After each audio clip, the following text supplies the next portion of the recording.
Всем привет! Как ваше настроение? Как вы себя чувствуете? Я надеюсь, что все хорошо. Сегодня у нас замечательная погода, плюс 10. Тем временем пик вируса в Финляндии прошел, что нельзя сказать о России, так ведь?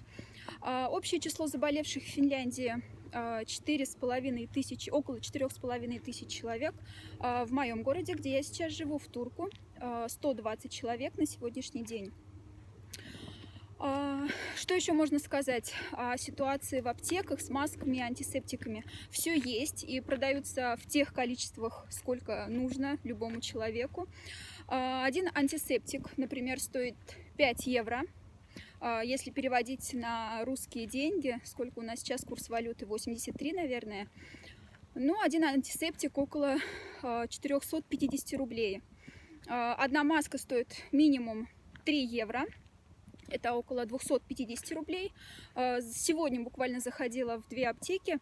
В одной аптеке маска одна стоит минимум 3 евро, в другой вообще 12.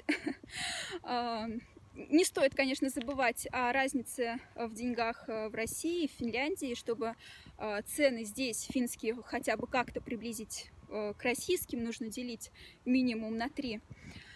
Но, тем не менее, все есть, это радует. Люди, как всегда, сохраняют, как и в начале, сохраняют спокойствие. Финны вообще очень спокойный народ, как я уже говорила, спокойный и ответственный. Люди также гуляют по улицам. Здесь нет такого, что, чтобы выйти прогуляться, нужна справка и по магазинам ходить только в масках.